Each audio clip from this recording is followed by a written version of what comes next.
Hello everyone. In this video we're going to talk about Jupyter Notebooks. This is a crash course to use Jupyter Notebooks. The first thing that we're going to go over is how to access a Jupyter Notebook or how to open a Jupyter Notebook. So to do that, all you need to do is go to Home, look for ArcGIS, open ArcGIS folder, and look for Jupyter Notebook.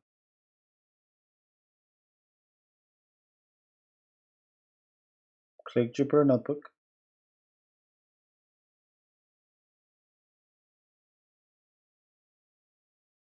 The window will open that looks just like this. And what's going to happen is that it's going to ask you which browser do you want to use. One thing to know about Jupyter Notebooks is that your computer does not necessarily have to be connected to the internet to use Jupyter Notebooks, but you need to choose a browser. To use a browser, the browser I recommend is Google Chrome. Choose Google Chrome and Jupyter Notebooks will open. Now, when Jupyter Notebooks opens, it opens to your local drive. If I open this folder, so let's take a look at these folders here.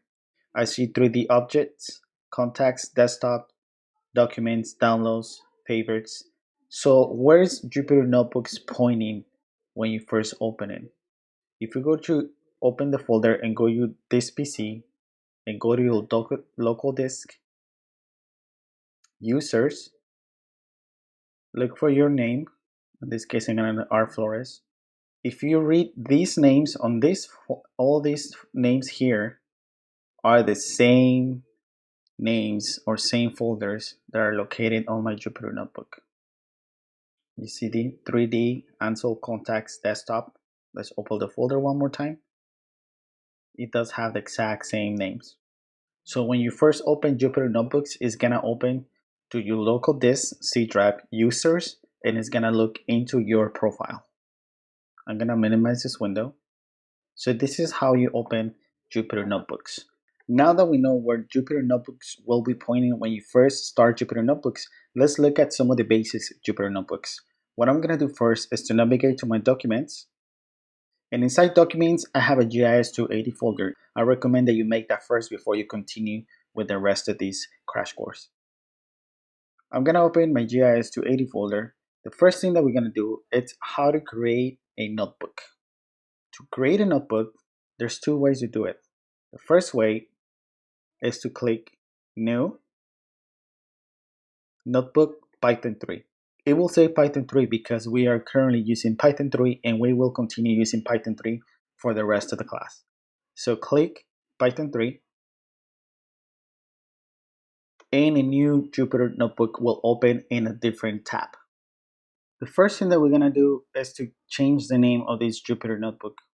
So there's two ways to change the name. The first way is to click directly into the title and change the title from here.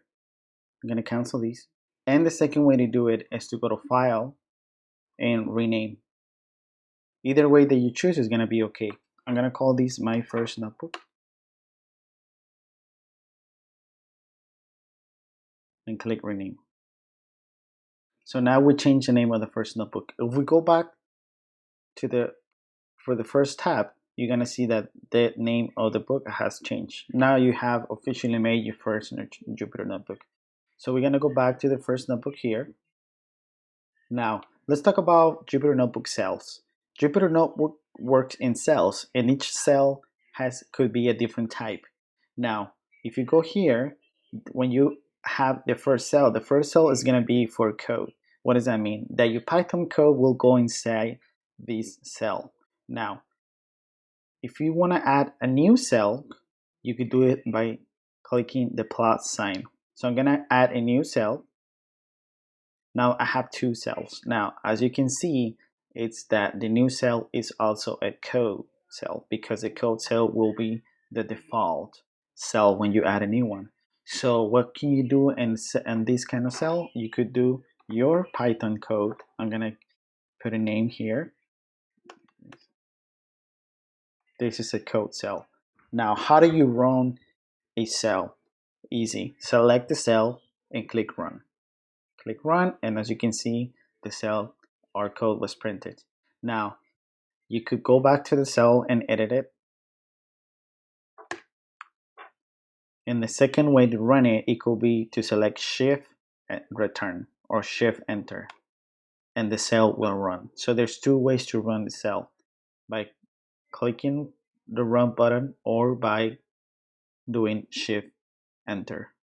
Now, the second type of cell will be a markdown. So what I'm doing here is that I'm selecting this code cell and I'm gonna change it to a markdown. So what can you do in a markdown cell? The markdown cell, this is more for you to put notes, or you could put extra messages for anybody that's working on your code, or messages that are for you so you could remember what you were doing. So it's just like a text box. So you could type anything. You could run it on the same way. I'm gonna use Shift Enter. Now nothing gets printed because you're not running any code, but your message it's been created. Now the next one that we're gonna be using is gonna be the heading. We're gonna skip this one for now, so we're gonna go straight to heading. The heading, you could think of it as a title. So if I type here,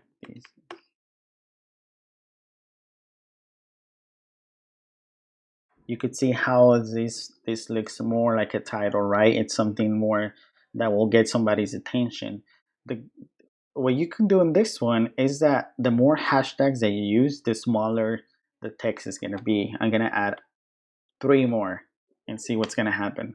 It changed, right? It's still bolded, but it's now way smaller. I could keep adding hashtags and the text would get smaller and smaller up to this point.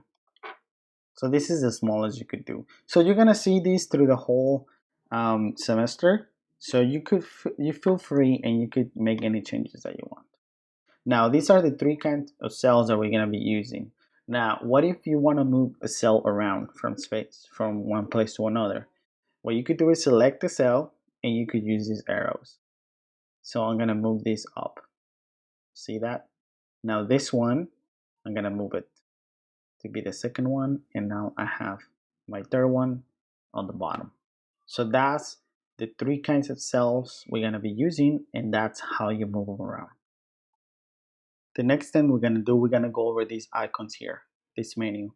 So the first one is save. So you always want to keep saving your work, so make sure that you save your work very often. The next one is to add more cells. If you want to keep adding cells into your script, all you need to do is click the plus sign. The next one is going to be cut. So I'm going to select one of these. I'm going to cut it.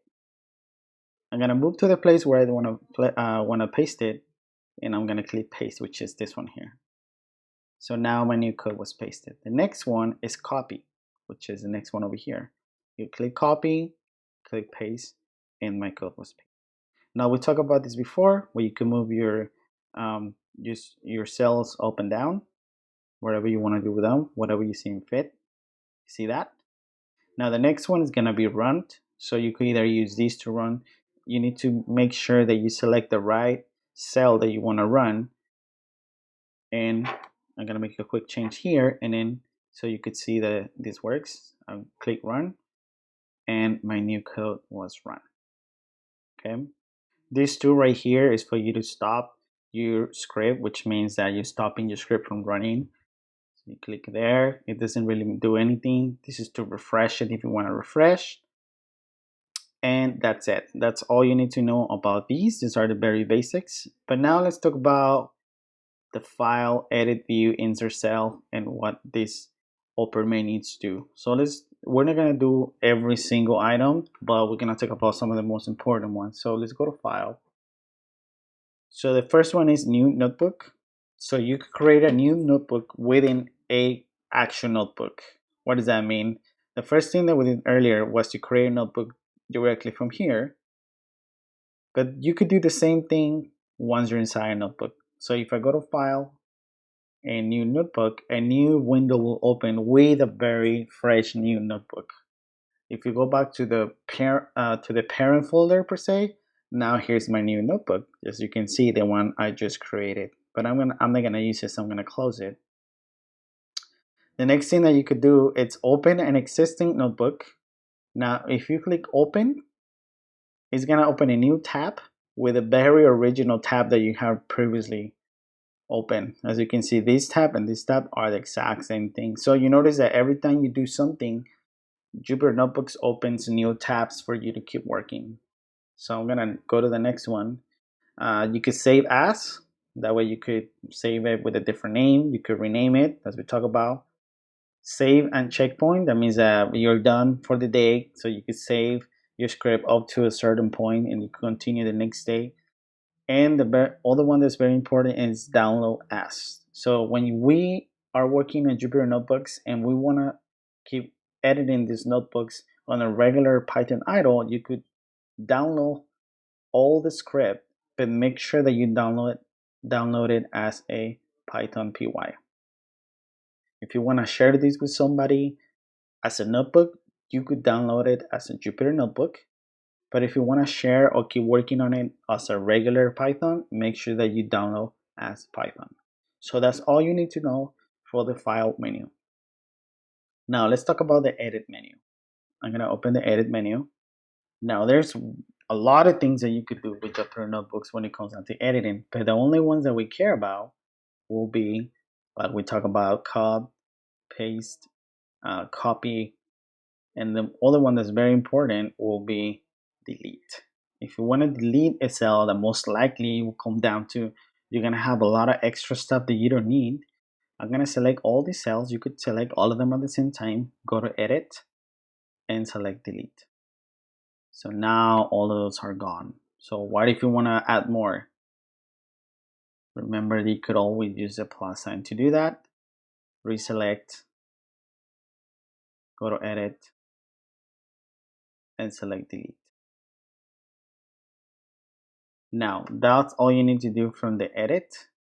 Other items such as view and insert, you could use insert to insert if you want to insert a cell at a very specific place, but for the most part, our scripts are not going to be very extensive. So if you could just use this and move them around with the arrows, you're going to be more than okay. So that's all you need to do for insert. Cell, that's in case that you want to run it at just a very specific couple of cells, or if you want to run the entire script, let's say that you have 100 cells and you don't want to be clicking one by one, you just go to cell and you could do run all and it will run the entire script. That way you don't have to run it one by one. But the good thing about running it by one by one is that by doing one by one, you are controlling their script. So if there's something broken at a certain specific place, you have access to edit just those specific lines without affecting anything else. Those are the very basics for Jupyter Notebooks, and that's all you need to know for now. Hope this little tutorial helped you, and I'll see you in the next lecture.